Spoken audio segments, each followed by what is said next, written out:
United States of America and to the republic for which it stands, one nation, under God, indivisible, with liberty and justice for all. Good morning and welcome to the Acushnet Town Meeting. My name is Roger Cabral and I was elected as your town moderator in June. This is my first meeting as your moderator. I think I've got it figured out, but please be patient with me, okay? I need to recognize first a couple of individuals before we start the meeting, and I want to do that. First of all, Nick Gomes, who served as your moderator from 2017 to 2020 and was my immediate predecessor. Thank you, Mr. Gomes. I don't think he's here, but thank you for your service to the town. Also, Bob Francis. Bob served as town moderator from 1981 to 2017, 36 years. And I've been coming to town meeting for a number of years, and you know, Bob defined the term grace under pressure. A lot of times these meetings can get a little bit crazy, and Bob did a great job as a moderator and controlling the meetings, and was an example of what a moderator should do and should be. Bob passed away, Mr. Francis, on March 4th, 2019, and I do want to publicly acknowledge him here as I stand here.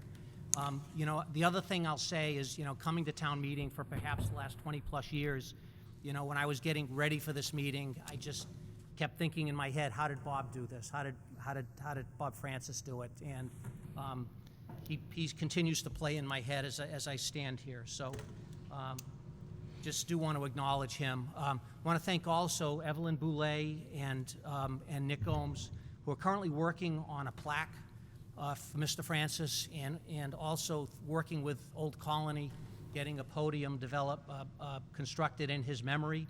That's been delayed a little bit because of COVID, but you know, Mr. Francis will forever have a permanent spot in town meeting through that podium and through that plaque. So hope to have that available for the spring town meeting. Like to also acknowledge some others that have passed away that had previously served the town. Again, Robert E. Francis, town moderator, died on March 4th, 2019. Gil Presents was an election inspector, passed on June 28, 2019. Rainey Pepin, building inspector, and Old Colony Carpentry Advisory Department Board, died September 1st, 2019. Joyce Tillett, who was an election warden, died December 17th, 2019. And earlier this year, Lawrence Mulvey, past selectman, past member of the Housing Authority, Community Preservation Committee, and other committees in town, real active member of this community, May 13, 2020. So could we just get a moment of silence in memory of individuals who've served the town who are no longer with us?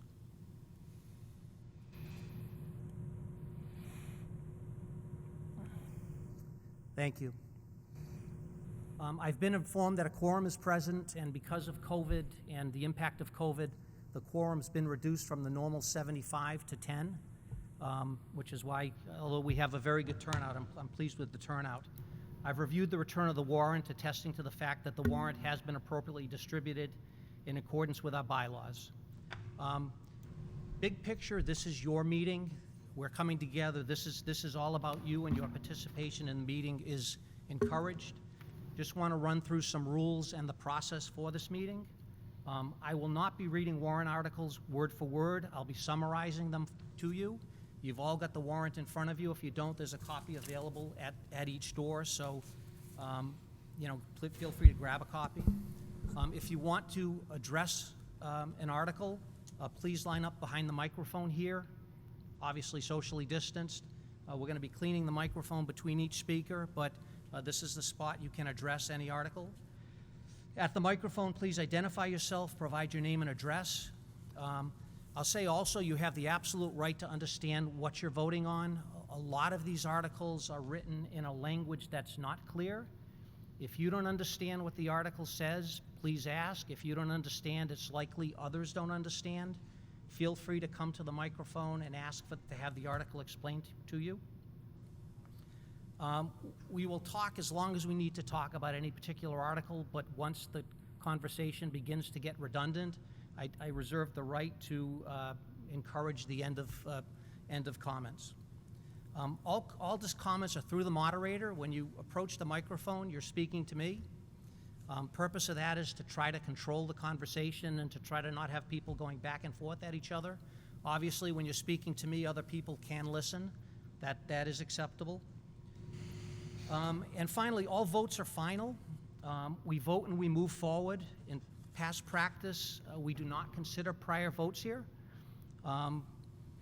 You know, the only reason we'd consider a prior vote if some information comes forward that, you know, something was misrepresented or are there new facts, and I think that is unlikely to happen. Hearing no objection to that, that is what we will do, and it's a fairly short agenda, so I don't think that is going to happen. Any questions on anything? All right, here we go, Article 1.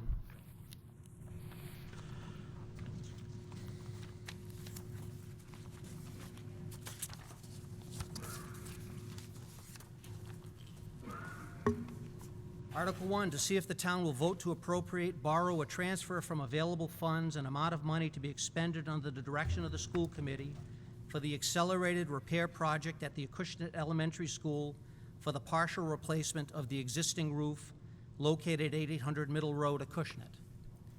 Is there a motion?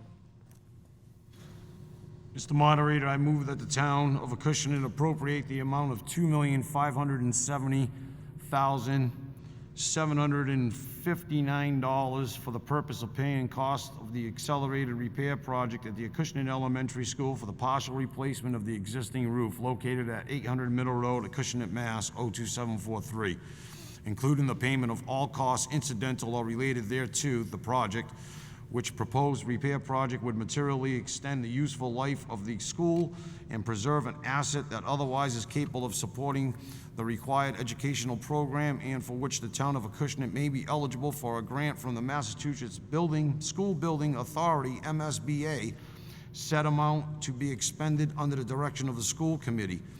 To meet this appropriation, the Board of Selectmen is authorized to borrow said amount under Mass General Law, Chapter 44, or pursuant to any other enabling authority. The town of Acushnet acknowledges that the MSBA's grant program is a non-entitlement discretionary program based on need as determined by the MSBA, and any project costs the town of Acushnet incurs in excess of any grant that may be approved by, received from the MSBA shall be the sole responsibility of the town of Acushnet, provided further that any grant that the town of Acushnet may receive from the MSBA shall not exceed the lesser of 1/57 7/4% of eligible approved cost as determined by the MSBA, or 2, the total maximum grant amount determined by the MSBA, and that the amount of borrowing authorized pursuant to this vote shall be reduced by any grant amount set forth in the project funding agreement that may be executed between the town of Acushnet and the MSBA. Any premium received upon the sale of any bonds or notes approved by this vote, less any such premium applied to the payment of the cost of issuance of the such bonds or notes, may be applied to the payment of cost approved by this vote in accordance with Mass General Law, Chapter 44, subsection 20, thereby reducing the amount authorized to be borrowed to pay such costs by like amount. That is the motion. Is there a second? I'll second that motion. Thank you. Finance Committee recommendation. The Finance Committee recommended this article unopposed. We have a motion and a second to expend the sum of $2,570,759 for repairs to the roof at the Acushnet schools. Is there any discussion on this article? Welcome. Let's go to Ms. Flynn first. Identify yourself and address, please. My name is Kristen Flynn. I'm the school business manager. I live in Acushnet at 36 Wojnar Road. Is the microphone on? Microphone may not be on.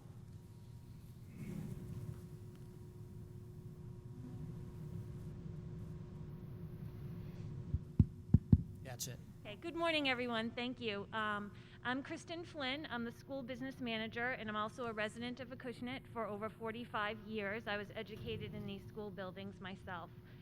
So what we're doing here is we're seeking a partial replacement of the original section of the Acushnet Elementary School roof. The section to be replaced is roughly 67,000 square feet, and it's original to the building, which was built in 1971.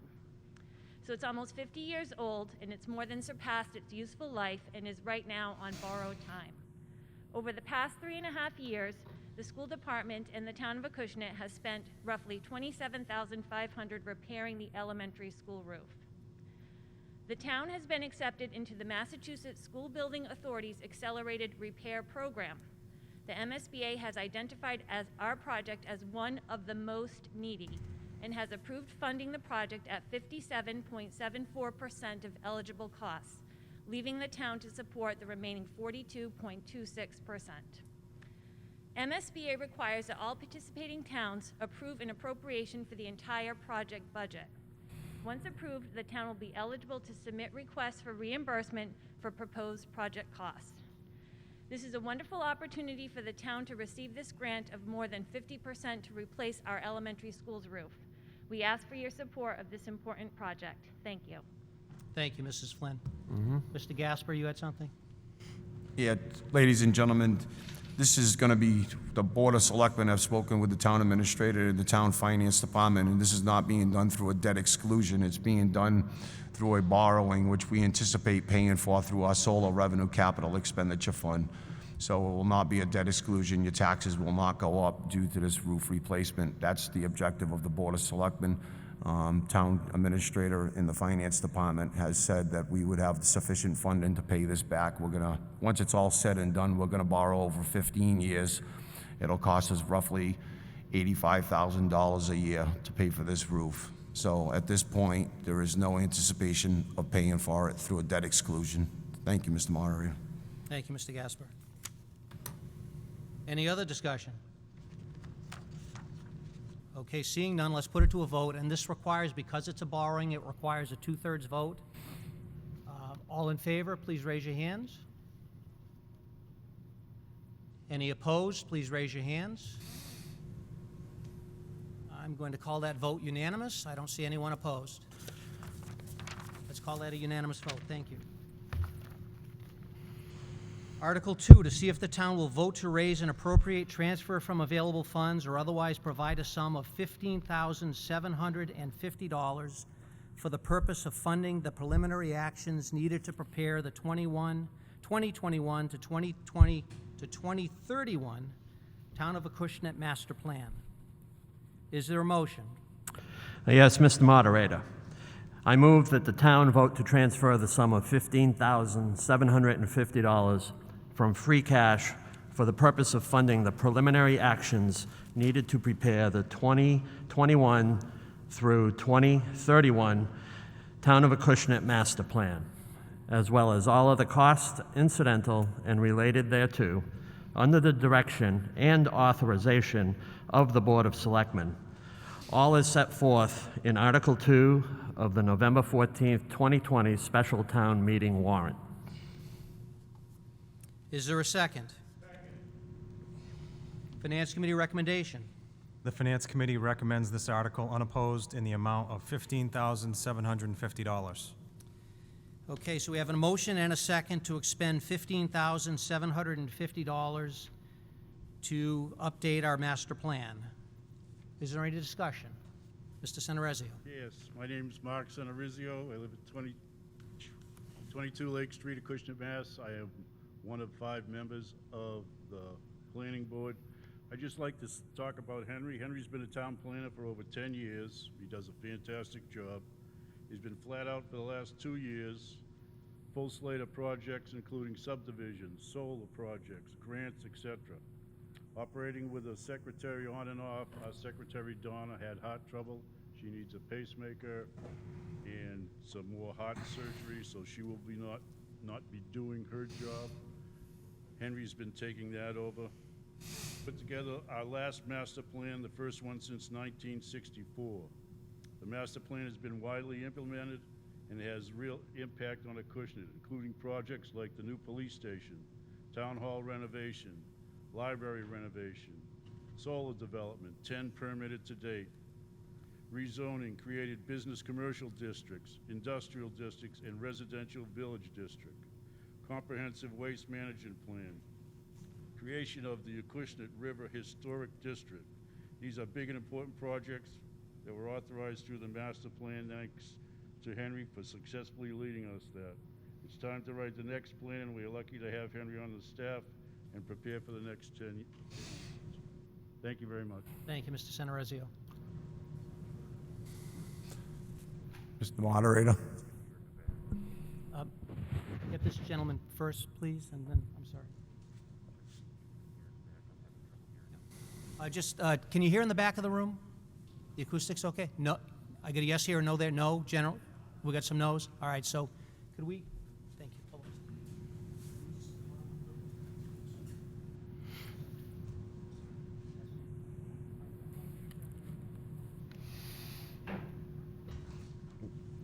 on. Okay, I'm getting louder now. Oh, that mic here, that mic, the mic, If I speak up, I don't know if... oh, you need to be a little closer to the microphone, please. Okay, and I- my name's Norman Fredette. I live at number 16 Rainy Street, Acushnet. I'm a local resident. And I have a question about this money. Is this a one-time expenditure, or is this every year? Could you get that answered for me, Mr. Moderator? Yeah, thank you, Mr. Fredette. Mr. Centerezio, did you want to address that?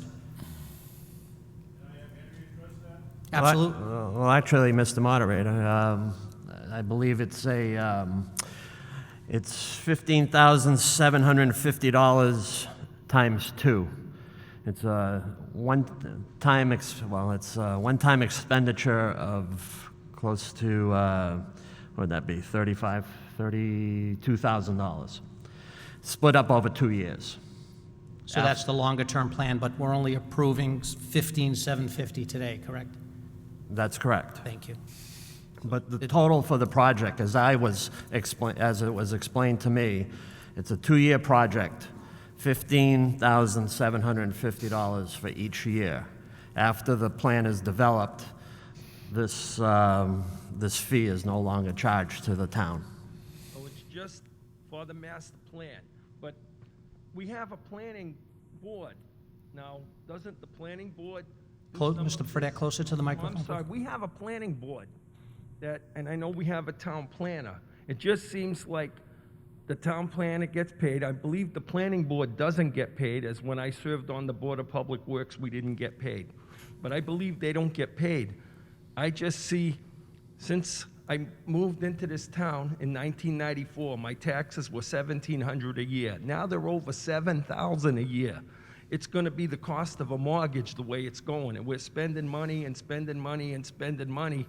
We need to reel in some of this spending and be realistic. It just seems like we have a planner, we have a planning board, and now we're going to go out and spend more money to do a plan again. It doesn't seem to make sense. Why are we going to spend more money when we have these people on hand to do this? Thank you, Mr. And Fredette. that's my... Thank you, Mr. Fredette. Mr. Moderator? Mr. Gaspar? Ladies and gentlemen, I'm the only member of the Board of Selectmen that opposed this article. The Board of Selectmen put clear criteria that we were going to only take up capital expenditure projects. This is not a capital expenditure. This is a salary line item. For that reason, I was opposed, and other reasons. The Board of Selectmen carry $11,000 in their budget for a special project manager. If this isn't a special project, I don't know what is a special project. The planning board pays $36,000 for the town planner. Combined with the $11,000 from the Board of Selectmen's budget, that's $47,000. I would have to think that being a Board of Selectmen member for 10 years, I don't know of any other special project that Mr. Young has done, the town planner has done, for the $11,000 salary. So my argument would be this. First of all, the process hasn't been well vetted with the Board of Selectmen and the planning board or the town planner to say exactly what we're going to be giving you, the taxpayer, as far as a master plan. We know it's a master plan. We have a master plan that's dated for 2008. And sure, we've gotten a lot done. And sure, we probably do need to update our master plan. I'll be the first to admit it.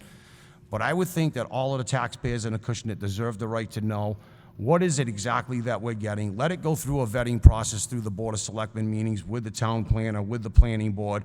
This is the steps that we're going to take. This is the criteria we're going to take. we can then ask some questions through that vetting process of how many grants can we go after before we just ask for tax dollars to do this project. That's the practice that we've been involved in for many years. We've been pretty successful in securing grants. Why hasn't that dialogue taken place before we just say, hey, we're going to update the master plan and we're going to give X, Y, and Z a 34% raise to do it? It doesn't make much sense, okay? In the planning board's budget last year, before we asked for a reduction of 10% because of COVID-19, they put $27,000 in there for a master plan. Does this make any sense that we're just asking you to expend tax dollars on a master plan that we haven't even vetted ourselves and said, what are we looking for? What are we looking to do? Are we going to take the 2008 master plan and throw it out the window when we know it hasn't been completed? There's a lot of elements in there that have been completed, and there's a lot that haven't been completed. Why wouldn't we vet the process? Ask Mr. Young, when he was a so-called grant writer, to look after grants from SERPED, the community housing development, economic development grants. I've looked up a bunch of these grants. There's a lot of money available to do this project. Why would we just come after your tax dollars to say, after we're already paying $47,000 for a planner to do this special project is under his category, why would we be asking you for another $16,000? And this is only for 6 months. So I would have to anticipate that next year, when it's a full year, what they're really going to say is, oh, we want $30,000 for that position now, because if you think about what's left in this year to do this, it says a Slocum Street corridor. We haven't discussed anything with the Board of Selectmen as far as a Slocum Street corridor. We talked about some future grants that we were looking at getting at and doing sidewalks because Slocum Street's a disaster. Okay, we get it. Why are we creating a master plan and putting a little piece of it here and a little piece of it there? Why don't we sit down like big boys and girls and vet this process out and say, this is what we're going to do, this is how we're going to plan to do the master plan and move this thing forward that way, and come to you and ask you, this is what it is. It's $30,000. COVID-19's here right now, the pandemic, a global pandemic. Who's going to really be sitting there working with Mr. Young and saying, oh, who's going to do this and who's going to do that? And that's how a master plan is done. You take people from all segments of town government, and it's a community involvement to do the master plan. I've seen communities do it where there's an outreach program, there's an online webpage where everybody from the community can go on and you click like a little test and you click, what's important to you, what's important to you. That's how you do a master plan. You have community involvement. Everybody's involved in the master plan, not 10 or 15 people sitting in the back room or sitting in an office or sitting on a Zoom meeting trying to communicate messages, and then we have this master plan that wasn't properly vetted and properly done. All I ask for is everybody take a step backwards and let this board vet the process with the planning board, vet the process with the town planner, so that you can watch these meetings and say, that's the track the town should be on. Let's move forward now, and we come to you in the spring, or whenever we come back to you and say, here's the plan. We're gonna do X, Y, and Z. This is what we're doing. We're updating the master plan, and here's the grants that we're going after, and this is what's available for us to do it. But here's a small segment of the remaining funds that we need you to fund. That's the way this should be presented to the town people and the taxpayers of Acushnet. Not just give me $16,000 to do this part of it, and then let me come back and ask you for another $30,000 and give it to an individual. I don't want to sit here and talk about the individual, but again, go back to the $11,000 in the Board of Selectmen's budget, special project manager.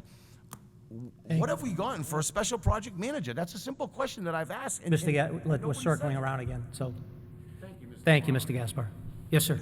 I didn't recognize you without your mask, with the mask, I'm sorry. I know, we're all incognito. Dave DeVignan, I'm a resident, lifelong resident of the town of Acushnet. I live at 33 Ansel White Drive. We have a zoning bylaw. We have one zoning bylaw that conflicts with another, which is preventing 2 houses from being constructed on Peckham Road. We have a bylaw which requires actual construction of a building before an in-law apartment could be approved by the Board of Appeals, which is backwards. We have a floor area ratio bylaw that hurts property owners trying to construct additions in the village. That makes no sense. We have no multifamily housing in the bylaws at all. We have bylaws that allow a chain store to apply for a building 50% bigger than what's allowable, right next to a house, couple houses, taking a house down to put it in. Our bylaws fail to require PJ Keating to even go through site plan review to relocate an asphalt plant close to Main Street. So in summary, I think the focus of the town planner should be on fixing, strengthening, and updating our zoning bylaws first. Proving this article puts the cart before the horse. We need to fix what's wrong first before we start moving ahead. I was on the Master Plan Committee as a Conservation Commission member 25 years ago. I remember sending out the studies and the questionnaires, and I remember, you know, what people love about the town is the beauty of it, and nobody wants to see the farms developed, and I don't think they're going to be. They want to see the town remain the same, but we also need to create growth in town in order to create more tax revenue, because we're drowning in debt. We're going to drown in debt if we don't do something about the bylaws to allow people to develop growth where we want it. We already know where we want it. The master plan is not obsolete. It may need some updating, but I don't think it needs a $30,000 remake. We've already upgraded all of our facilities. We have a new police station, we have a new library, we have a fairly new fire station, the EMS building's good.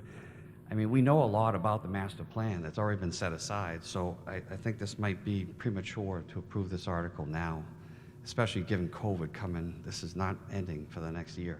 So, thank you. Thank you, Mr. DeVigman. Mr. Moderator? I'm sorry, Nope. is that Mr. Wojnar first? No, residents first, please. Okay. Step up, please identify yourself. Gary Hathaway, 19 Weston Street in Acushnet. I think as far as Mr. Gaspar goes, Mr. DeVignan, I agree with them, and I think it's all about timing. It's not the fact that people are against a master plan. And as I looked at the article, I couldn't tell what the master plan was supposed to accomplish. What was the statement of purpose? What are we looking to do? A master plan is, yes, there's a definition of a master plan, but what are we as a town of Acushnet looking to do? I can only speak what I know in my industry. And what I'm concerned about is any expenditure that's not absolutely necessary right now. I own a little store in town, and I've got some close knowledge of lottery revenues. And I'm not sure if you guys are aware, they just had an article and they said lottery revenues were the third highest that they've ever been for 2020.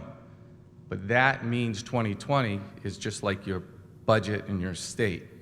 June to June, we only had 3 months of COVID. My agent and I, we would discuss things, and the lottery is significantly down. They lose it from the online gaming systems. If you look at the Department of Revenue, they just had a meeting at the State House.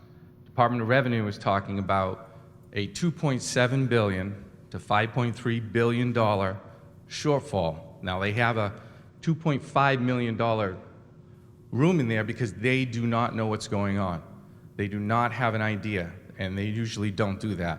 So I just bring these points up because I know, because I've been following things closely related to my business, that we've only seen a small portion. We don't know what's going to happen next year. And this is something that doesn't have to be approved right now.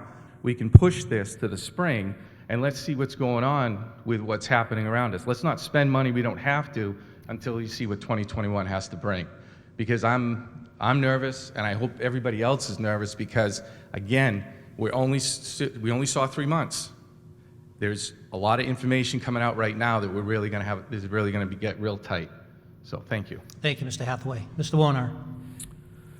Thank you. I'm speaking in support of this article because I think now is the time to pursue a master plan. We're in a unique time right now, and I think conventional wisdom is because of COVID, because things are upside down, that's the time to retreat. But from past experience, and when we were working on this master plan some 12 years ago, 13 years ago, 14 years ago, I look around the room and I see a lot of people who participated in that process. And Mr. Gaspar was 100% correct when he talked about what communities do. What a master plan is about talking to residents, talking to different groups, different organizations, different board members to get their feel of how we want the community to move forward. And I would argue the reason why I'm supportive of this now is because our past experience tells us we were prepared to capture opportunity. okay? So what you're going to see in 2021, I think you could, like we did back in 2008, 2009, 2010, is that you're going to see the federal government look at shovel-ready projects. So if we can start that planning process now, I think we'll be prepared to capture opportunity. Okay, so if you look at a return on investment and ROI, just most recently, as special project manager, Mr. Young ran point on us getting a $12,500 shared street grant, which is improving the Acushnet River area. We've talked about, as a board, improving Slocum Street and those sidewalks. We want to be prepared for that, right? We've vetted that. We've talked about that. The vetting process is the master plan process. That's the vetting process. So, you know, we can look at this from a standpoint of, do we believe now is the time to move forward and be prepared to capture opportunity? Or wait, see what happens in the spring, and that's fine by me. If that's what we want from a town perspective, for that, you know, I'll walk side by side with you on that. I don't believe this is about the money right now, because we're going to approve close to $500,000 in expenditures. So I think, you know, if we listen to that logic, we should probably shut down town meeting now. I don't believe this is about the money. I think it's a little deeper than that. But please look at this from a master plan perspective. Look at the past document that was produced. I think it's a pretty good document, and it needs to be updated so we can capture opportunity. Thank you. Thank you, Mr. Wojnar. Mr. Munier. Bob Munier, 3 Beechwood Drive. Mr. Moderator, good luck with your new job. Thank you.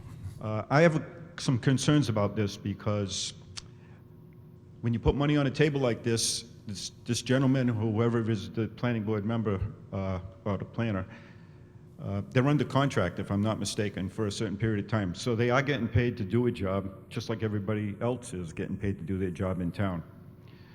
What I'm concerned about is that we're going to give this person a raise to do his job that he's already doing, and then learning tonight or this morning, they're going to give him another $15,000 next year.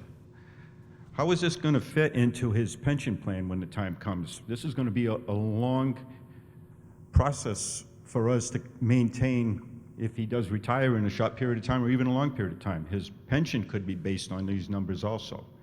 There are other townspeople that are working very hard in this town that would love to get a 33% raise.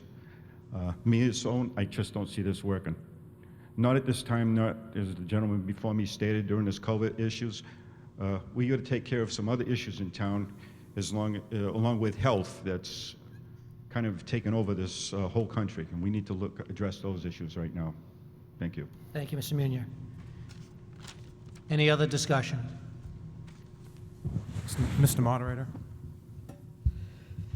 I'm sorry, please, Christian, welcome.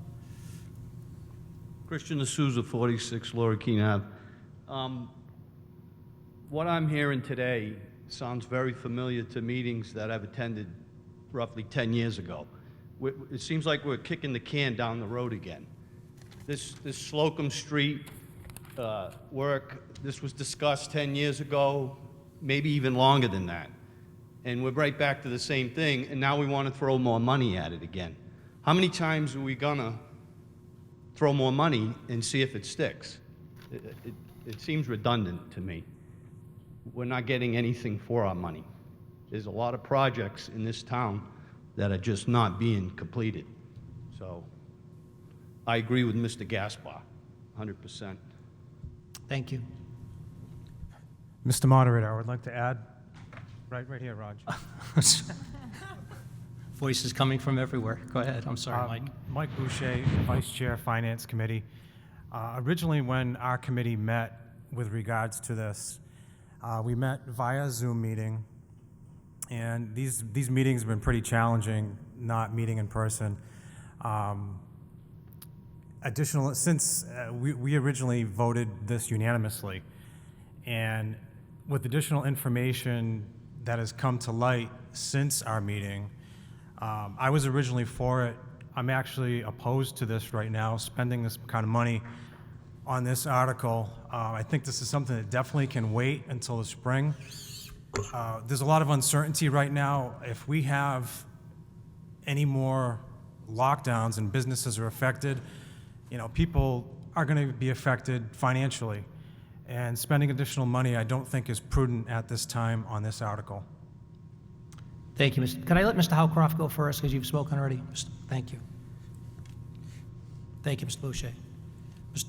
John Howcroft, 35 Perry Hill Road in Acushnet. I just want to get to one simple point. I'm thinking in terms of the value of every individual's home. Good planning protects those values. And it's utmost that we keep that in mind. We can talk about issues of the past or a small amount of money spent, but the most important thing for every individual in this community is to protect the values of their home. And good planning goes a long way in doing that. So I just want to put it right to the point. What we're looking for is the future, and the future of Acushnet.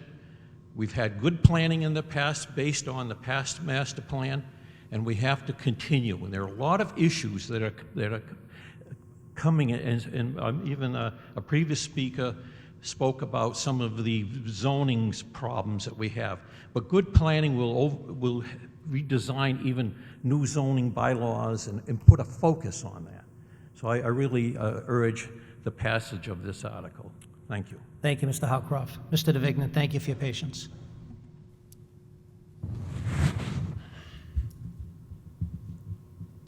Just re-identify yourself for the, please. Dave DeVignan. Quick question, is the master plan, the current master plan, on the website?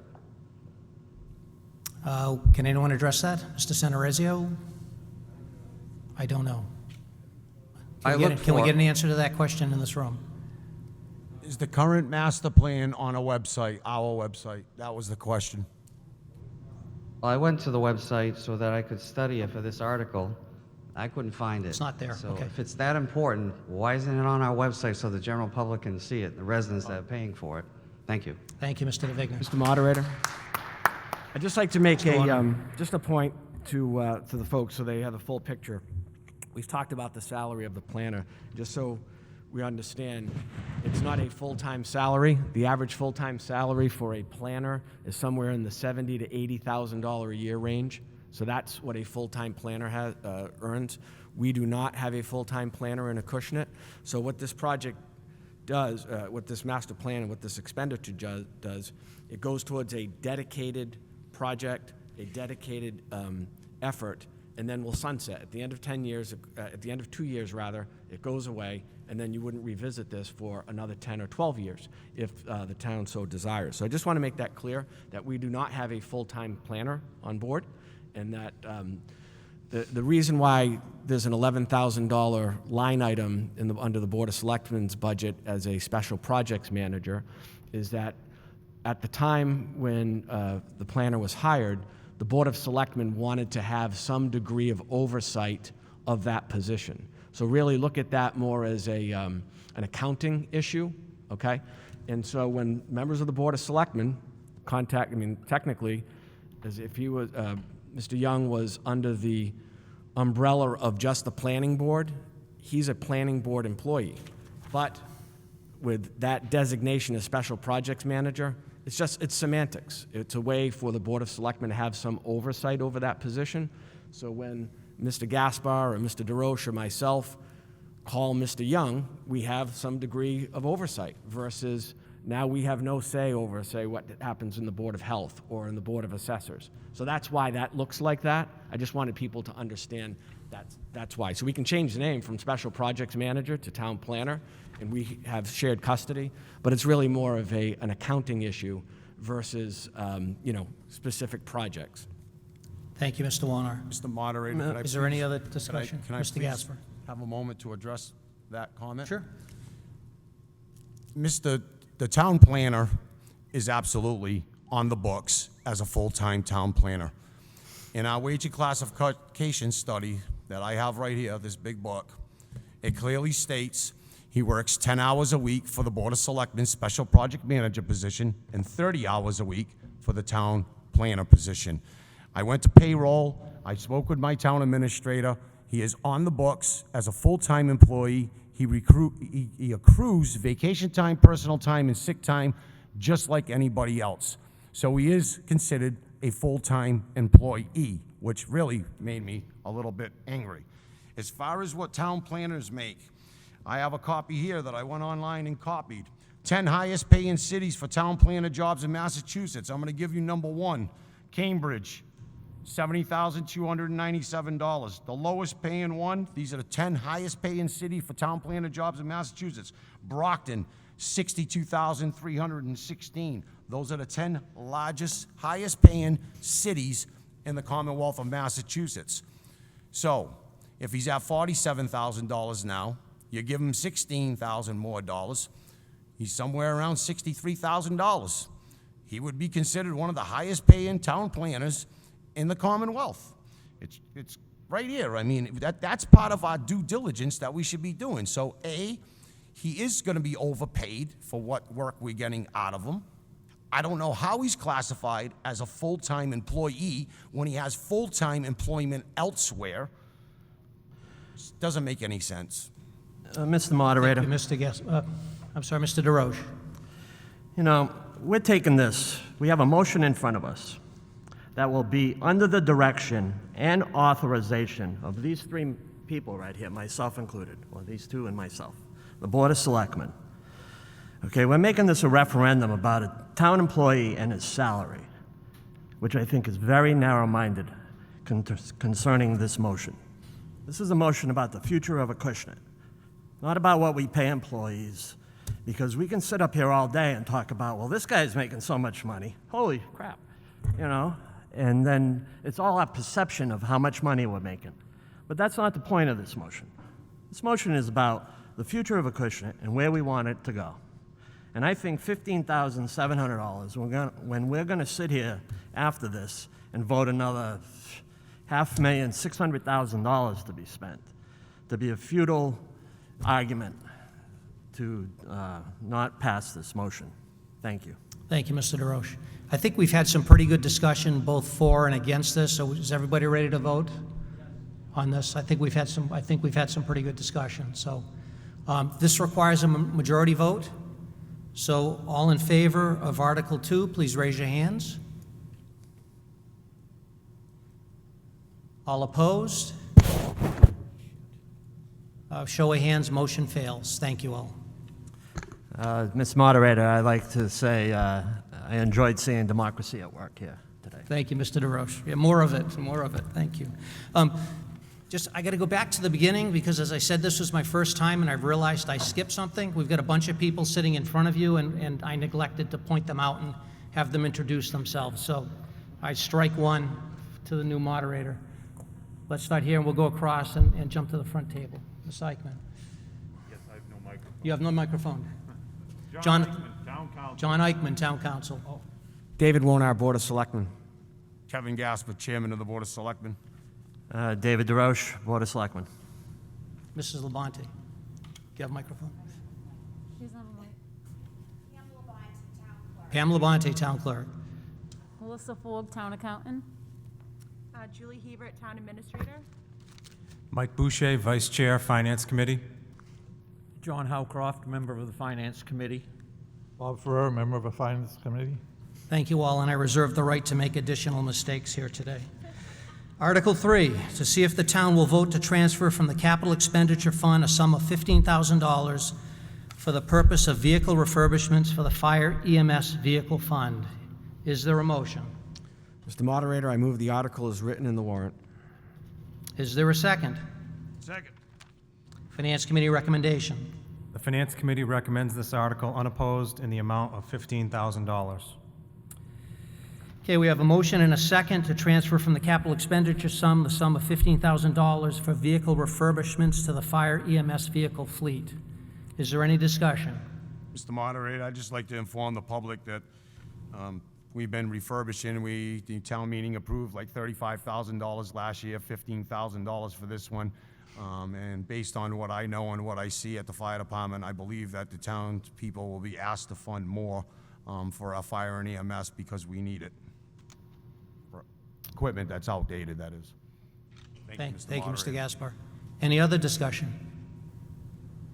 Ready to vote? Simple majority on this one. All in favor? Any opposed? Seeing no one in opposition, we'll call that unanimous. Thank you. Article 4, to see if the town will vote to transfer from the Water Special Revenue Fund surplus a sum of $71,500 to complete a risk and resilience assessment and an emergency response plan required to be filed with the Environmental Protection Agency before June 30, 2021. Is there a motion? Mr. Moderator, I move the article as written in the warrant. Is there a second? Second. Finance Committee recommendation. The Finance Committee recommends this article unopposed in the amount of $71,500. Okay, we're looking to spend $71,500 for a risk and resilience assessment and an emergency response plan to be filed with the EPA. Any discussion? Mr. Moderator, Mr. Gaspar. the funding source is not taxation. It's coming out of the water revenue surplus account.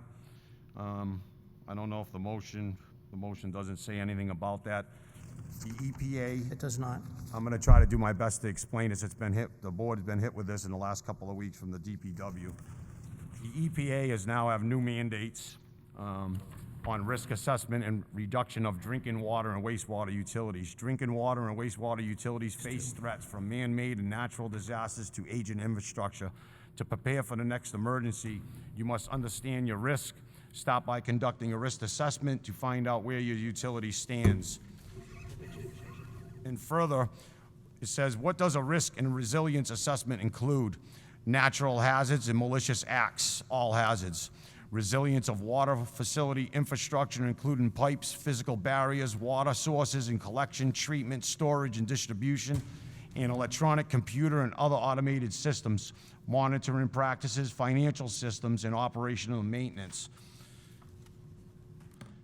So basically, it's a $71,500 study, risk assessment study, that the EPA is requiring the town of Acushnet to perform on our water infrastructure. It's done every 5 years. We're going to have a consultant firm come in and help us out with it. Once we accomplish this in 5 years, our DPW staff is confident that we will be able to fill out the resilience form every 5 years, and we won't have to pay this out of the water surplus account. But again, this is coming from the water user surplus account, not taxation. Thank you, Mr. Gaspar. And I started by commenting that some of these are written, that they're confusing, and I'm not sure you know what you're voting for sometimes, and it's appropriate to ask. But I think that was a good explanation of an article that provides some more detail that's not necessarily contained in the words of the article. Mr. DeVignan, need you to identify yourself, please. Dave DeVignan, Hansel White Drive. Thank you. He beat me to the punch. I simply came up here so I could get an explanation, and it's really helpful, for me anyway, for every article, if somebody can speak up and just give us a generalization of what it's about, because a lot of them are very, very Agreed. vague. Agreed. Thank you. Thank you, Mr. DeVignan. Anyone else with any comments on the article? Okay, let's vote. This one requires a majority vote. All in- Mr. Moderator, I know that I mentioned that it's coming from water surplus. It's in the, Okay, water special revenue fund It is in the surplus in the article. It's written in the article. Thank you. and this, to the residents, there's also an exhibit at the back of your warrant that shows the source of all the funding. So there's a, next to the last page, shows the source of the funding for all of the, all of the articles. Ready to vote? Simple majority, all in favor? Any opposed? I'm going to call that unanimous as well. Thank you. If I'm calling something, if you're voting in opposition and I miss you, please shout it out or hold your hand up higher. I will see you. Article 5, to see if the town will vote to transfer from free cash to the sewer surplus account the sum of $110,000 for reimbursement for the school sewer pump. Is there a motion? Mr. Moderator, I make a motion to move the article as written Is there a second? in the warrant. Finance Committee recommendation. The Finance Committee recommends this article unopposed in the amount of $110,000. We have a motion and a second to move $110,000 from free cash to the sewer surplus sewer surplus account for reimbursement for the school sewer pump. I'm making that look easy, I know. Any discussion? Mr. Moderator, just to give a little background on this, and Mr. Gaspar, this was before my time, so if I miss out on a few details, I guess in the early teens, the pump here at the school, the sewer pump, needed some repairs or remaking, and there was the idea that if the sewer if we took money from the sewer account, we would pay for half the pump and then be able to use the sewer that goes up, I believe, down Middle Road to Peckham Road to tie in the houses into that pipe and utilize the sewer. Right now, the school is just the only utilization of that sewer pipe. But then over the following years, it was determined that the houses couldn't tie into the sewer. So this money is basically money that was taken from the sewer surplus account to fix the pump, to pay for half of it so houses could tie in. And now that houses can't tie in, we're giving the money back. The money is being transferred back to the sewer surplus fund. Thank you, Mr. DeRoche. Further discussion? So, Mr. DeRoche pretty much nailed that on Gaspar. its... Oh, I'm sorry, Mr. Moderator. I apologize. Thank you. Mr. DeRoche pretty much nailed that on its head. In a good faith attempt, working with the school department several years back, the Board of Selectmen decided, as the Water and Sewer Commissioners decided, that they needed a sewer pump upgrade to their pumping station at the schools. In a good faith attempt, we decided we would fund 50% of that pump station upgrade out of sewer surplus account. As Mr. DeRoche alluded to, we had anticipation that we may be able to tie in other homes. That didn't come to fruition because the pipe runs uphill, so we can't gravity feed into the pipe that runs up Peckham Road. So it's been determined by the DPW and the Board of Selectmen that there'll be no further future use of that sewer pipe in the interest of the sewer users. So we're asking for that $110,000 back to replenish the surplus that we took from the current sewer users' rates.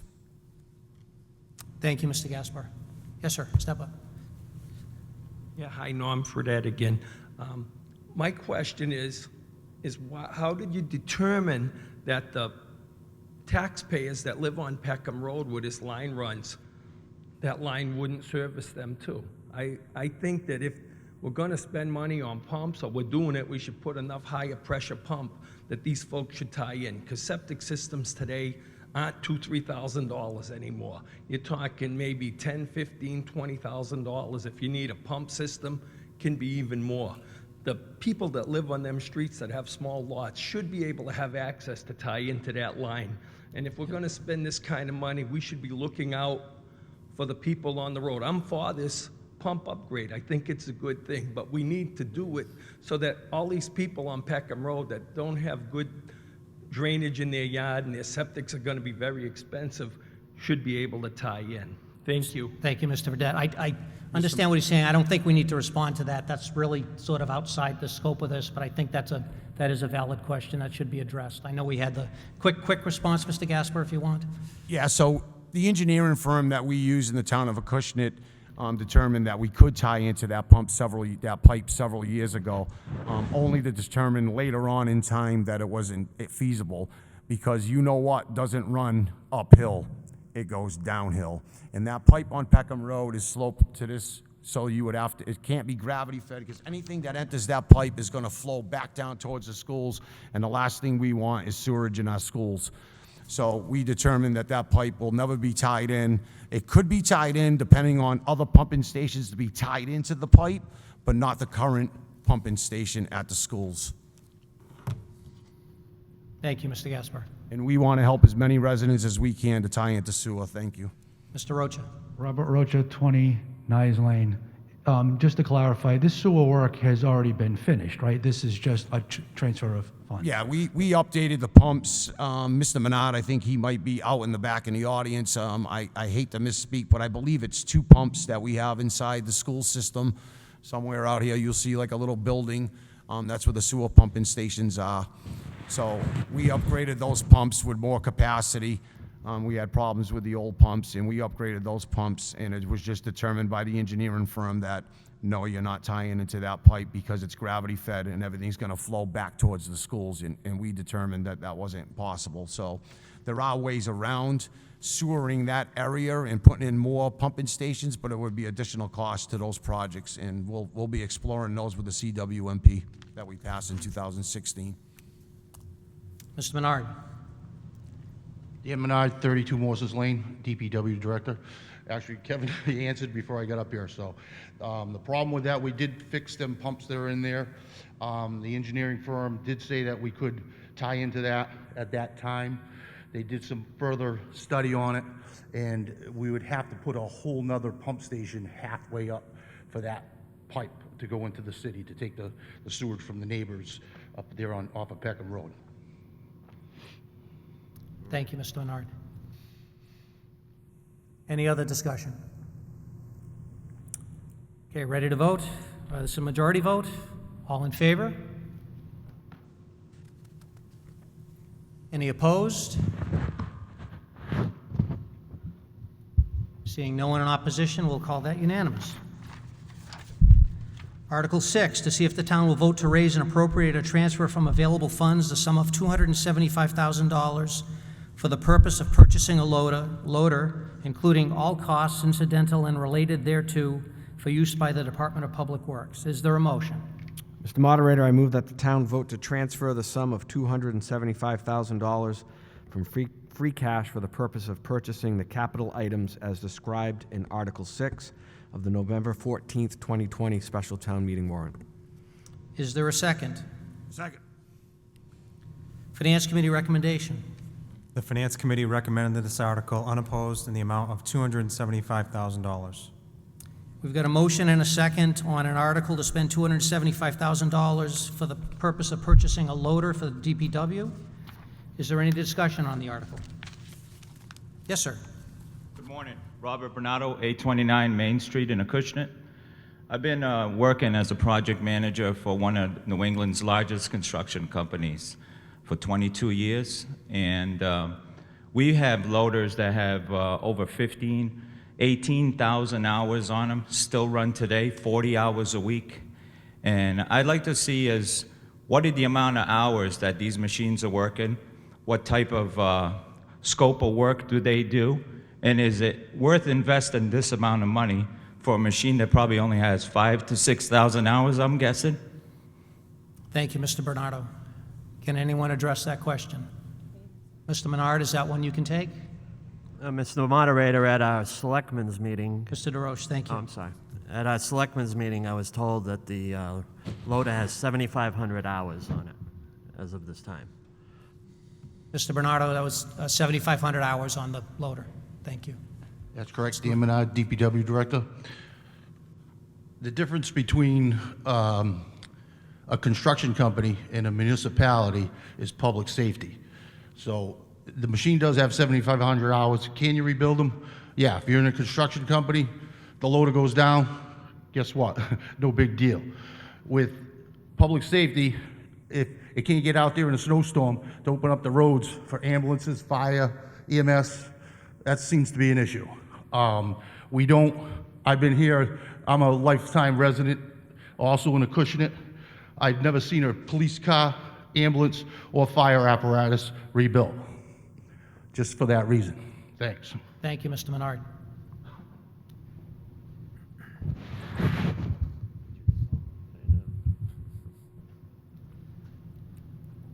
Hi, Norm Fredette again.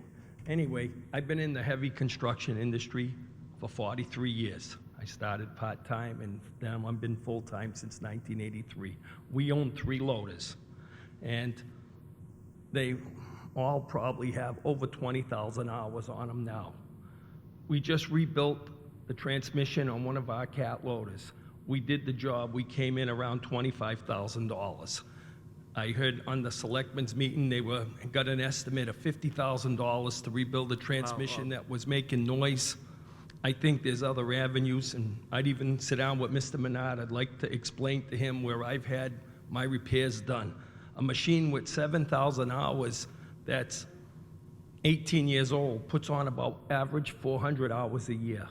That's not a lot of use on a machine. And these machines are made because of their cost to rebuild them and keep using them. They're not like a car or a pickup truck that you throw away and spend 30, 40, 50,000 on. These machines are very expensive because they're made to be rebuilt. We rebuild our equipment all the time. A saying we have is grease and oil is a lot cheaper than buying iron. And that's my feelings. Thank you. Thank you, Mr. Fredette. Anything from here? No. Thank you. Thank you. Thank you again. I agree that... Mr. Bernardo, correct, just... Robert Bernardo, 829 Main Street in Thank you. Acushnet. I agree with the gentleman. If a machine has to be rebuilt or replaced, it's much more inexpensive to go that route.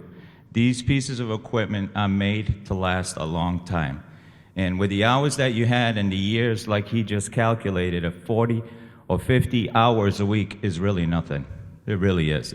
Thank you. Thank you. Any other discussion on the article? Mr. Moderator, Mr. Gaspar? I understand the dialogue that's taken place about repairing versus buying a new one. When I had a conversation with the DPW director, Mr. Menard, I would not want to be the sole voice on refusing Mr. Menard the opportunity to put this on the warrant. As he said, it is a piece of public safety equipment in the nature of, in this case of storms, whether it be a hurricane or a blizzard. In hurricanes, when we have natural disasters, that loader is responsible to go out and clear the roads. In a blizzard, if we get one, which I know we haven't had one in a while, but that's the main machine that's responsible to go out and open up the roads for public safety to be able to get to your homes. I don't want to have that liability on my shoulders as a selectman, and that's why the Board of Selectmen, I believe, decided to put this on the warrant and leave it all up to you. Do I believe that a machine can be rebuilt? Yep, I do. But that's your decision today. Thank you. Thank you, Mr. Gaspar. Any other discussion? Ready to vote? Yeah, Mr. Moderator, I do I'm sorry, say Mr. that- DeRoche. You need longer arms, Mr. DeRoche. Okay, I'm sorry. There we go. Well, this is very interesting, these points that have been brought up here today, because we do have an operating front loader that now is, we have town residents who have brought the point up that that they're still good enough to go through and do the jobs. So it'll be interesting to see how this vote turns out. You have to weigh these two issues up. Mr. Gaspar brings up safety, Mr. Menard brings up safety, but we've also brought up today that spending $15,000 we should keep because it's money that we may not have next year and that we don't know how much money we're going to be getting next year. So maybe this needs to be brought back up. It's up for the town's residents to decide. Thank you for the opportunity to speak. Thank you, Mr. DeRoche. My apologies to the Board of Selectmen. You're in my blind spot over here, and I'm just learning how to... Trying to get little lights for you. I know, we need a light would be good. Mr. Munier. Mr. Moderator, Bob Munier, 3 Beechwood Drive. Thank you. By passing this article tonight, would that mean that we would have 2 loaders in town, or are we going to get rid of the older one? Response to that, Mr. Gaspar? Mr. Moderator, Mr. DeRoche, go. it was described to me that we're going to keep both. At the meeting that we did have, I brought up the point of how much do you think we could get for the old one? And I don't know what the exact quote was, but it was insignificant. That's what I was told, that the amount of money would be insignificant. So to answer your question, we will have 2 loaders. The understanding was that one loader is going to be used at the town barn and the other one's going to be used for whatever its use is out in the public. Thank you, Mr. DeRoche. Mr. Munier, answers your question, yes? And having 2 of them, even though you have a new one, new ones break down too. I think as a safety issue, if they're going to push that, it would be wise to have 2 of them that are roadworthy. When you do get a new one, if it passes, have the repairs done on the older ones so that you have 2 of them in case you get that disaster where you need both of them on the roads. Well, Thank you. Thank you. Yeah. Mr. Moderator, just to comment on Mr. Drosh. Mr. Monier's comment, that if we have two of them, we also have to maintain two vehicles. So that's just my point. Robert Bernardo, 829 Main Street. Well, the purpose was in the beginning that the machine is unsafe and unfit to be on the road. Now we're going to keep two of them. Thank you. Thank you. I see Mr. Menard coming up. You should sit closer to the front, Mr. Menard.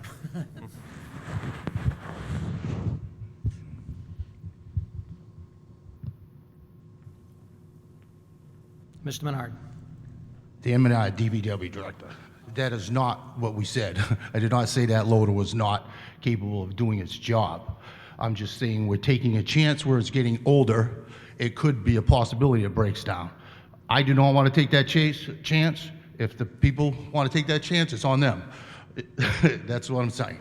I didn't say that loader wasn't ready. And the thing, when we do keep it, it is going to just stay in the yard and be used for the recycling center. So it ain't going to be using the hours that the new loader will be out on the streets. But if we do need it, it would be available. Thank you, Mr. Menard. Mr. D'Souza, you're next. Christian D'Souza, Lower Keene Avenue. I as well have been in the construction industry for many years. You really need to justify the expenditure to the amount of work that the machine is going to do. In the event of a catastrophe, a storm, blizzard, what have you, there's going to be more than adequate amounts of equipment available that we could get if we need it. And we're going to have the $275,000 still in the bank if we need to spend some of it for that short-term use, as opposed to the whole amount right now for a piece of equipment that might just sit around for the majority of the time because it's just not needed on a daily basis.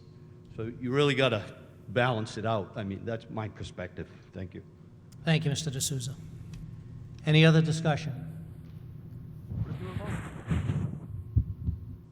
All right. Are we ready to vote? This requires a majority vote. And all in favor? And opposed? I think I want to count that one, folks. I'm going to say that's leaning no, but I think I want to count that. Can we, are we prepared with counters too, please? Kidding me? We need that damn thing. I think I know the way that went, but it's too important not to count it. I need that for now. Surprise.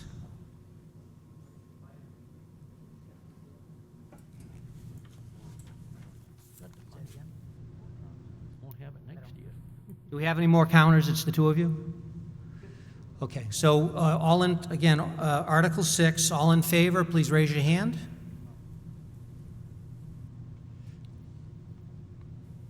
And please keep your hands up until she walks by you. And everyone in the front, they haven't gotten you yet, so let's hold on.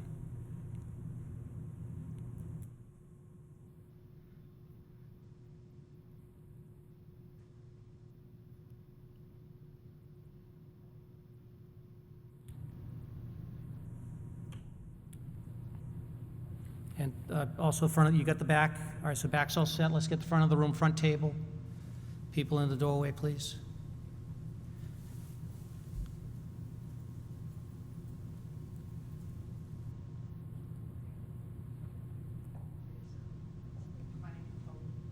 I'm sorry?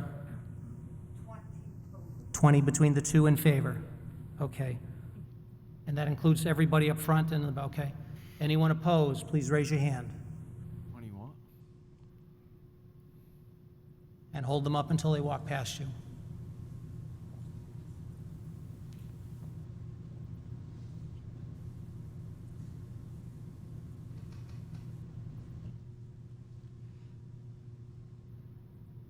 That one fails. That one fails. What? It fails. I don't know. He said 20-something, so I think it fails.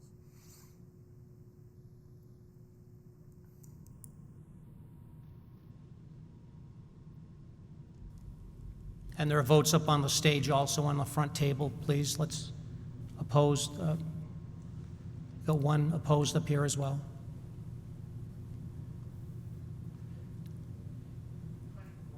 Twenty-four opposed. The vote is 20 in favor, 24 opposed. The motion fails. Article 7, to see if the town will vote to transfer from the Water Special Revenue Fund surplus the sum of $150,000 to replace the water pipeline on Nye Avenue. Is there a motion? Mr. Moderator, I move the article as written in the warrant. Is there a second? Finance Committee recommendation. The Finance Committee recommends this article unopposed in the amount of $150,000. We have a motion and a second to spend $150,000 from the Water Special Revenue Fund surplus to replace the water pipeline on Nye Avenue. Is there any discussion? Mr. Moderator? Mr. Gaspar.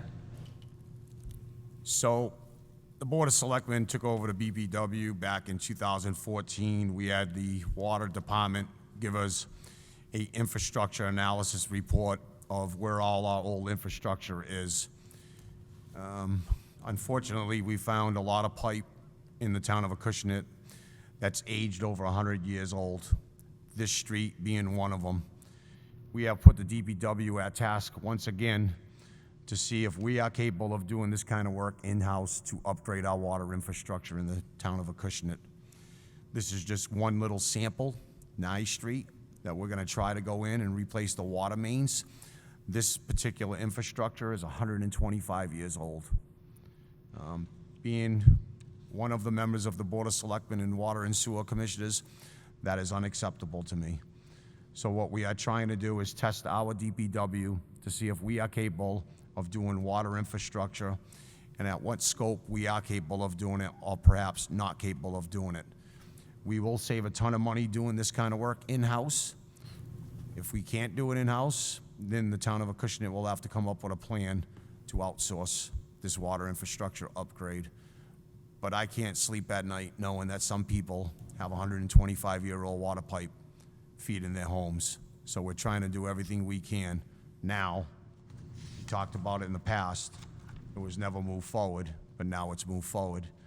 And I'm thankful for my board members to move this forward and start taking action on this old water infrastructure. And again, Thank you, this is Mr. water surplus account, not taxation. Thank you, Mr. Gaspar. Mr. Bernardo. Mr. Bernardo, Main Street, 829. My main concern, I agree with the safety of the water. With our people in town, our workers be trained in trench safety and all of that going forward before we take a chance of putting someone in a hole, and being in trench safety is very important in the construction industry. Yeah, as you know, our DPW right now, we don't call somebody. If we have a water main break, we go out there, we rip up the road, we fix the water main. So these guys are trained to do the job. And again, I can double check with everybody to make sure we have all the proper training and certifications, but my DPW is confident they can do it. And again, we did a water infrastructure. The last time the town did it was, God, I think it was 15 or 20 years ago. And it cost the taxpayers well over $30 million to do a small part of the road. So again, if we can do this a lot cheaper in-house, it's a side street, it's not a main road, that's the attempt the Board of Selectmen have decided to make. Thank you, Mr. Gaspar. Mr. Fredette. Thank you, Norm Fredette. I think this is a great project. Back when I served on the Board of Public Works, we had a lot of water leaks in town on the mains. The town was paying for this water, and we weren't getting any reimbursement from it because there was a lot of leaks. A line that old obviously would have some water leaks. It probably has what we call leadite joints in its cast iron pipe. And I think that it would be a great benefit to the citizens to have this line replaced.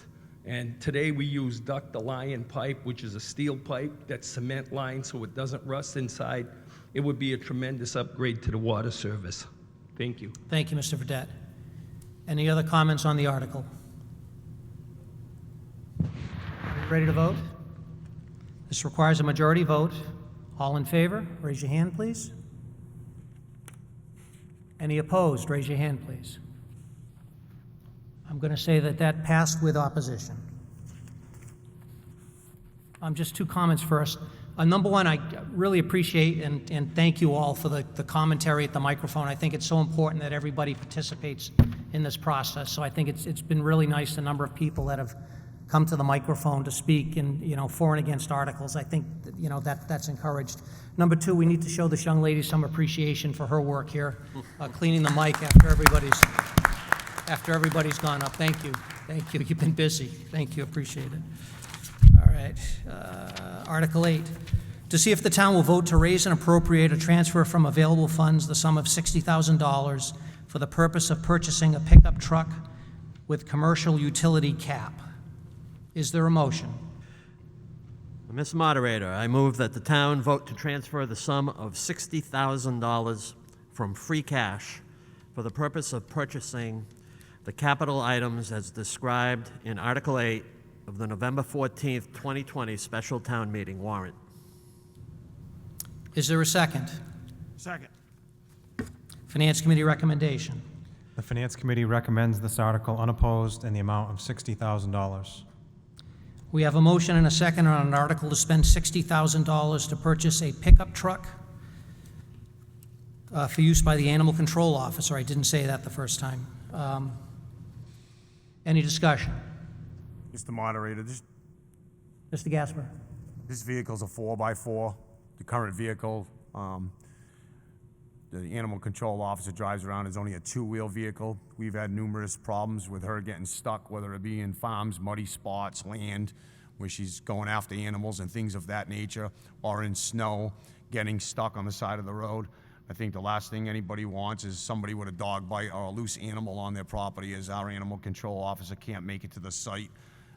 Quite honestly, not to be disrespectful to our animal control officer, I'm tired of having her call me up and saying, I got stuck again. I love her, but it's something that we're looking to upgrade.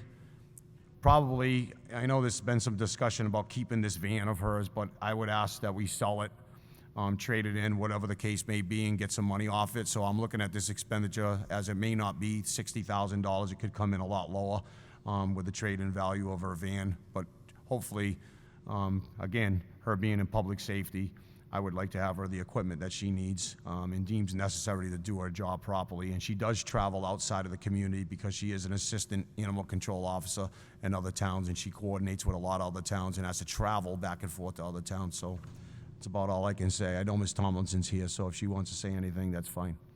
Thank you, Mr. Gaspar. Any additional discussion on this article? Ms. Tomlinson in disguise.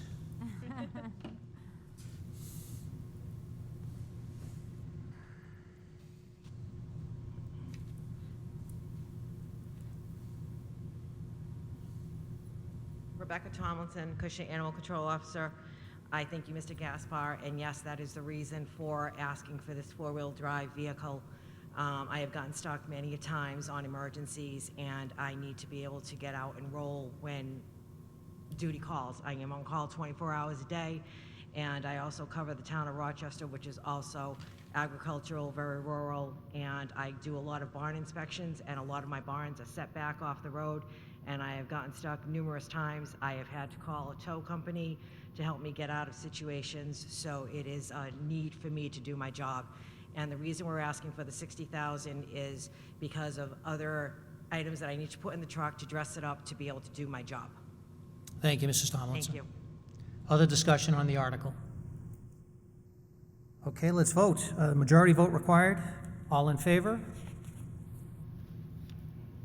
Any opposed? The article passes with opposition. Thank you. Article 9, to see if the town will vote to transfer from the golf course retained earnings a sum not to exceed $80,000 for the purpose of various capital repairs and replacements, and there's some detail provided within the article as to what those capital items would be. Is there a motion? Mr. Moderator, I move the article as written in the warrant. Thank you, Mr. Wojnar. Is there a second? Second. Motion made and seconded. Finance Committee recommendation. The Finance Committee recommends this article unopposed in the amount of $80,000. Thank you, Mr. Boucher. We have a motion made and seconded to spend $80,000 from the golf course retained earnings account for various capital improvements to the golf course. Is there any discussion on the article? Yes, sir, I'm sorry. David Flynn, 36 Pondview Road, Chairman of the Golf Management Committee. And I just wanted to reinforce that this is spending the golf course's own money, not taxpayer money. It is worded, but I just wanted to restate that. Thank you very much. Thank you, Mr. Flynn. Any other comments on the article? Seeing none, let's vote. Majority vote, all in favor? Any opposed? And that article passes unanimously. Article 10, to see if the town will vote to raise and appropriate, transfer from available funds, or otherwise provide the sums recommended or any other sum of sums for the capital improvement budget for the school, and the items are detailed in the article. Is there a motion? Mr. Moderator, I move that the town vote to transfer the sum of $77,249 from free cash for the purpose of purchasing the school department capital items as described in Article 10 of the November 14, 2020 special town meeting, and all accessory costs as incidental to the purchase and installation of the items aforementioned. Is there a second? Finance Committee recommendation. The Finance Committee recommends this article unopposed in the amount of $77,249. And the source is free cash. Okay, we have motion made and seconded to spend, I'm sorry, where's the total? $77,249 for various capital improvement items at the school, which are detailed within the article. Is there any discussion?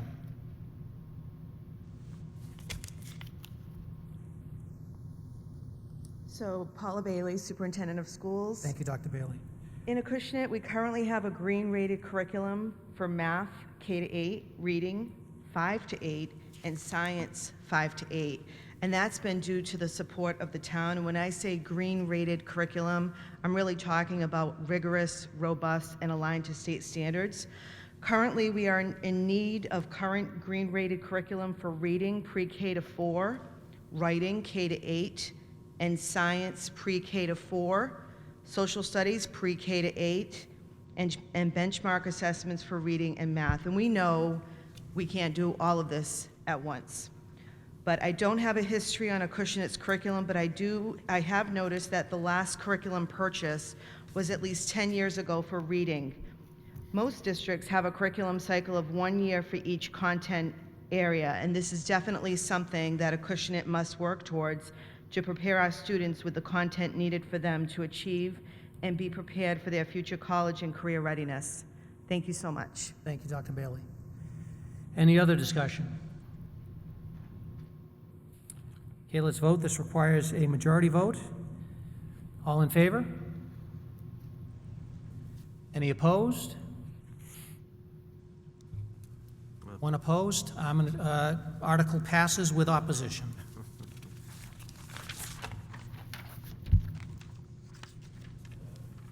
Article 11, to see if the town will vote to transfer from available funds or otherwise provide a sum of $50,000 to be added to the OPEB fund as established in accordance with the provisions of Massachusetts general law, et cetera, et cetera. Is there a motion? Mr. Moderator, I move that the town vote to transfer the sum of $50,000 from free cash to be added to the town's OPEB fund. Is there a second? Is there a second? Thank you. You had me nervous there. All right, we're breaking new ground. Mr. Moderator, may I? Let's go with Finance Committee I'm recommendation sorry. first. I'm Finance sorry. Committee recommendation. The Finance Committee recommends this article unopposed in the amount of $50,000.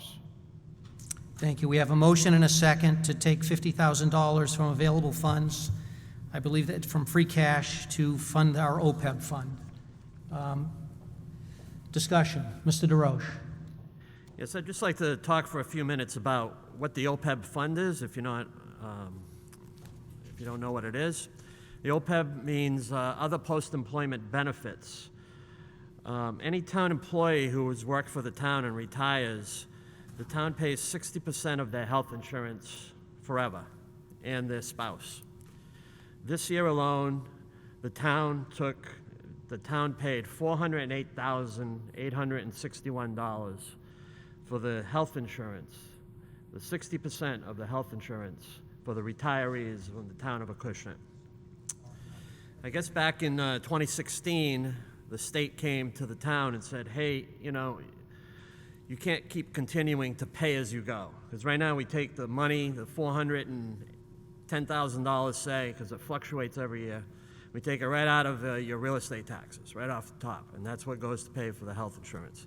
So the state came to us and said, you have to develop a trust fund so that by saving money over the years and getting the interest, the compounding interest from it, eventually, that we'll be able to tap the trust fund and use that money instead of the money from your taxes, which in essence, when we use the money from your taxes, is taking away from town services. We can't give as much money to the police department, can't give as much money to the fire department or the schools. So, this is something that was entirely new to me when I came on board a year and a half ago. Never heard of OPEB, didn't understand what it was. So the decision has to be made. Are we going to try to save a little bit each year, and even putting away $100,000 a year, they estimate we're going to need $10 million. So we can, if we have $10 million, we can get about $500,000 a year in interest, and the trust fund can stay at $10 million. So I think this motion is asking to create a savings account, to create a trust fund. Now, at $50,000 to get to $10 million, I think that takes 200 years to get there. So it is a daunting task.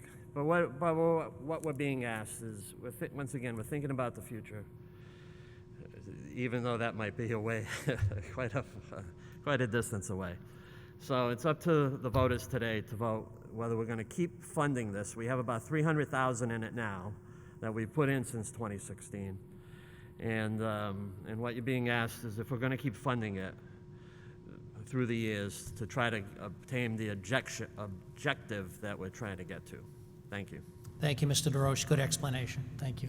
Mr. Moderator, Wojnar. I'd like to speak on this article, and I think, and I appreciate all the discussion that's taken place this morning, especially on the article regarding the master plan and regarding the front-end loader.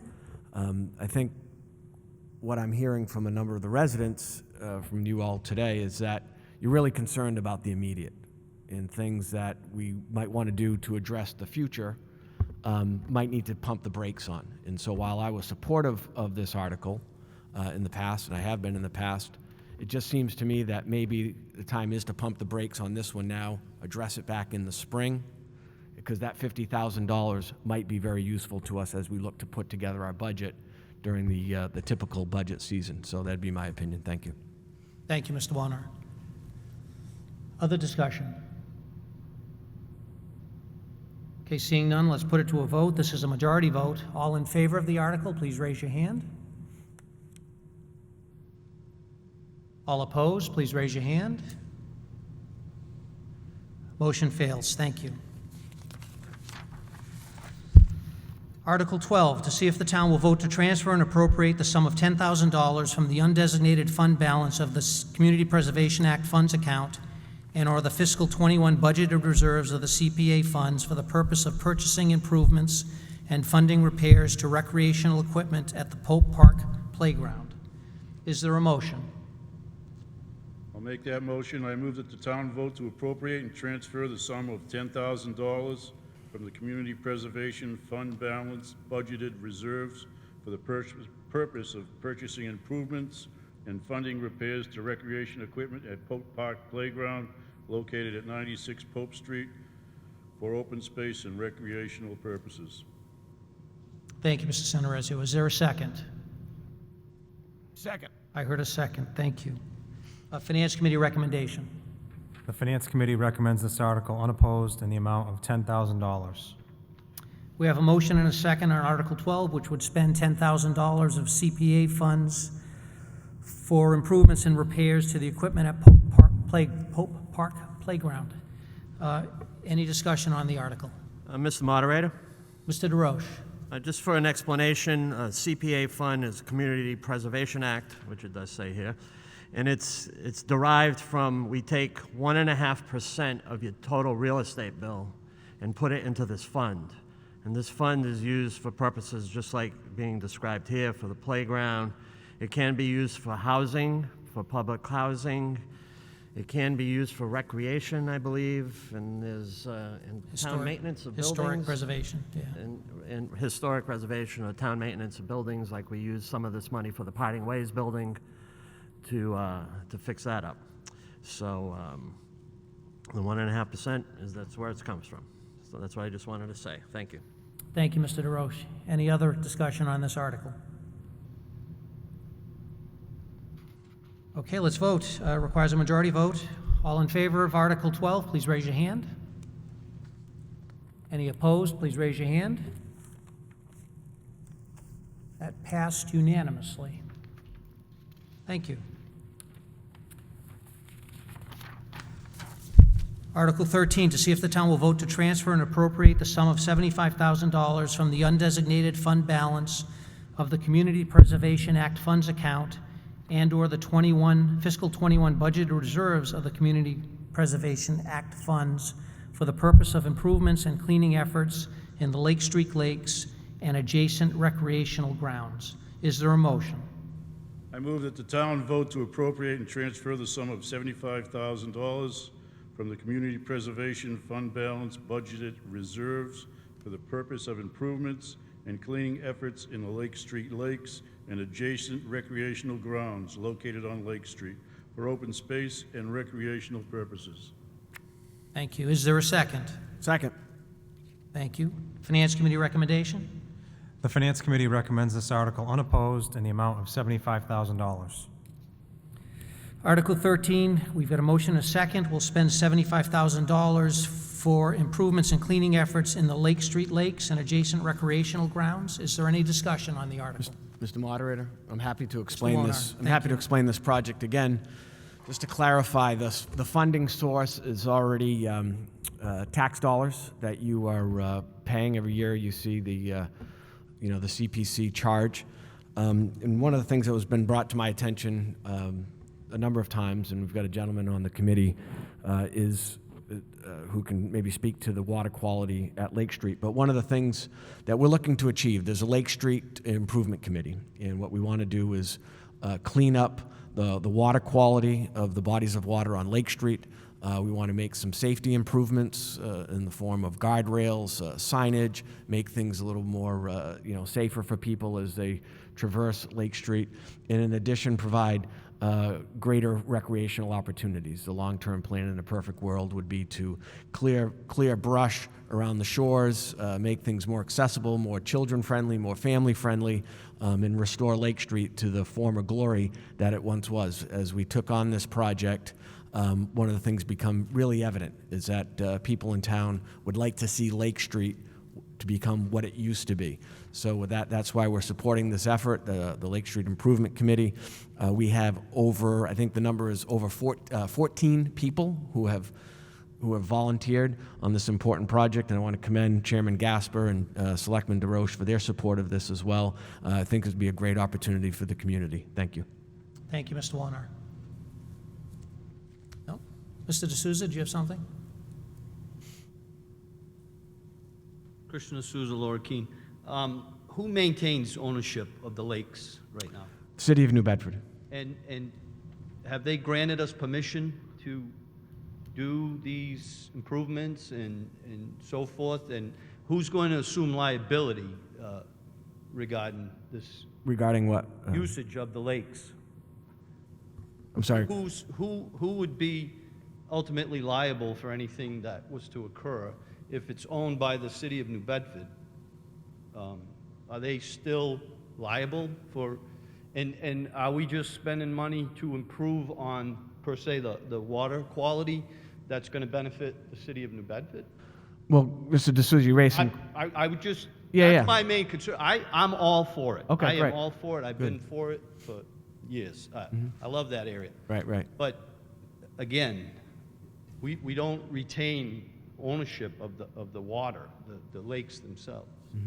I'm just, I'd hate to see good money being used to benefit possibly the city of New Bedford. Well, here's the Just a Yeah, yeah, yeah. reminder, No, you're talking to me, you're looking at each other, but you're talking to me, right? So just. Yeah. You raised some great points, so I think we've got to look at the reality of the situation. The city of New Bedford does retain ownership. We have been in conversations with them, past and present, about improving that area, and that hasn't kept us from like putting the docks in, putting the the guardrails in. The fact of the matter is that campus is located in Acushnet, so the long-term goal would be to, if we encumber this money, speak with the city of New Bedford, talk to them about a plan that would give us long-term either ownership and/or some type of long-term lease. But we want to present sort of a chicken and egg scenario where we want to move forward with safety plans there. I mean, regardless, it's Acushnet residents primarily there. It's located in Acushnet. This is what we think will take to fix the problem, and we're really excited about it. Thank you, Mr. Wojnar. Thank you, Mr. D'Souza. Mr. Moderator. Mr. Gaspar, go. So I know several years back, I believe it was Selectman Chopper went over to the city of New Bedford and talked to him, and I do believe we have on file a written agreement with the city of New Bedford allowing us to use that area and make improvements to the area. As far as liability issues go, if you were to speaking on the behalf of somebody maybe drowning, Christian, whatever the case may be, I think that would have to be a dialogue that the town administrator could have with the Board of Selectmen and our insurance company to see where that would fall under because of the said jurisdiction of the ponds, even though they're owned by the city of New Bedford. They were taken over by the city of New Bedford in the late 1800s, I believe. So I think that there's a whole lot to explore there as far as what you brought up, as far as liability issues and things of that nature. But we absolutely, I know we have an agreement. I've seen the agreement. It's a several-page document that we have permission to go in there and try to clean up that mess that's out there with the lily pads and things of that nature. Lake Street is an asset to our community. It's a great fishing area, recreational area. Mr. Wojnar, I commend Mr. Wojnar and his efforts in taking that project on, along with all the committee members he just spoke of. There's a huge interest in that area and trying to keep it our natural habitat in the town of Acushnet. So we can look into that and get some answers for you as far as liability if somebody gets hurt and things of that nature. I think it's a great point, but I think we have that liability regardless of where we're injured in town.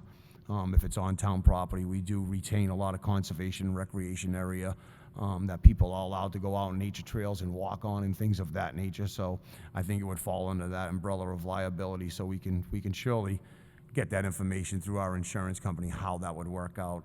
I'd be more than happy to get that response and do an announcement in a selectmen's meeting for you. Thank you, Mr. Thank you, Mr. Moderator. Gaspar.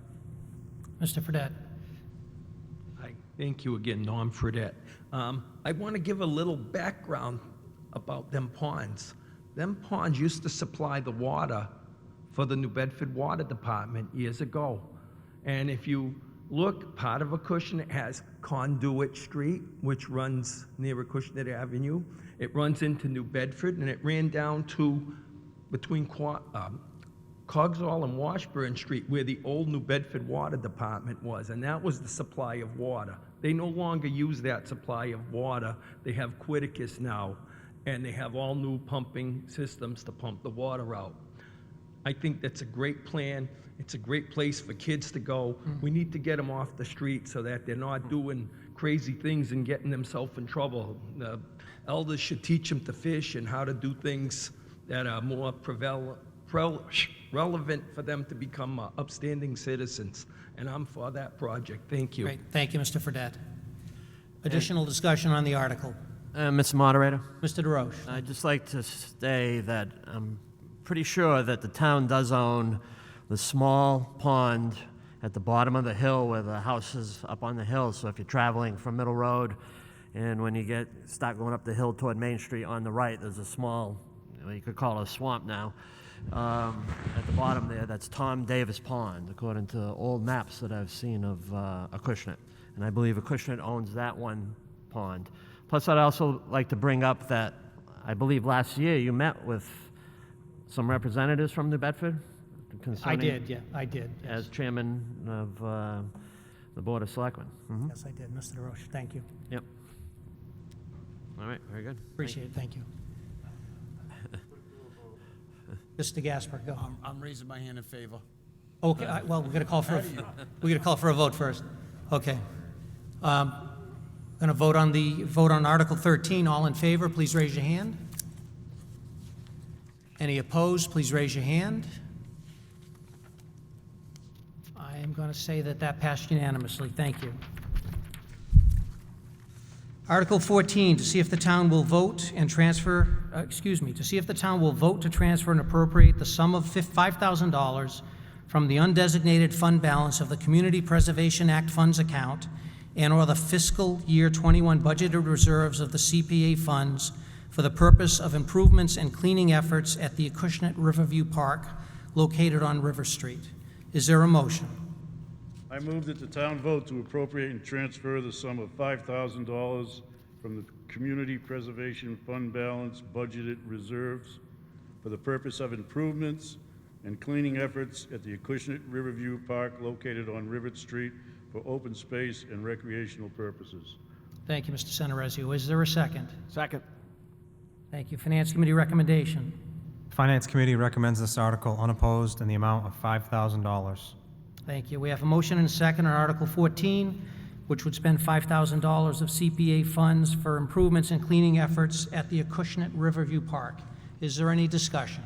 Mr. Moderator, again, Mr. Wojnar, I'd just like to explain this project to the residents. As you know, the Riverview Park started many, many years ago, but there was an opportunity this spring that was presented to the Board of Selectmen. And to the credit, again, of my colleagues, Mr. Gaspar, and to Mr. DeRoche, we decided to jump on it in utilizing our in-house services. We've really transformed that area, or I should say the DPW has transformed that area. So this is just to put a little more shine on it in the way of some, picnic tables and canoe launches and things of that nature down there. And I think this project, while small in scope, will be the catalyst for some real improvements to the Slocum Street area. And there's a major dredging that took place behind Gifts to Give along the Acushnet River, and we believe that we will be hopefully successful in acquiring that tract of land. And the long-term vision is to provide walking and recreational paths all along the river in this connect set. So we appreciate your support. Thank you very much. Thank you, Mr. Wojnar. Any additional discussion on this article? Okay, let's vote. This requires a majority vote. All in favor? Any opposed? I will declare Article 14 passed unanimously. With no further business to come before this town meeting, looking for a motion to adjourn. Mr. Moderator? Mr. Wojnar. If I could just make a point of personal privilege, if that's okay. To the residents, I want to thank you for your discussion today. For those of you who know me or don't know me, I'd served on the board for 18 years, took a little time off, ran for the Board of Selectmen in a weird time. Usually during a campaign, you have an opportunity to knock on doors, talk to people about what's important to the residents. Over the last several months since I've been in office, I've kind of going back to, you fall back to your old thoughts, your old perceptions of things. And I thought today was really instructive for me because we haven't had people been able to participate in selectmen's meetings to tell us how you feel about things. We really haven't been able to go to the restaurants and walk around town and get a feel from people. So I appreciate it. This has been sort of my first opportunity to really get a feel from you, the residents, on how you feel about things, and it was very instructive. So thank you very much. Agreed, Mr. Wojnar. Thank you. Mr. Gaspar, do you have something also, or you? I do. I just want to thank you, Mr. Moderator, for taking the opportunity and running for moderator, and I just want to thank you for a job well done today. Thank you. Thank you. Appreciate it. Yes. Thank you.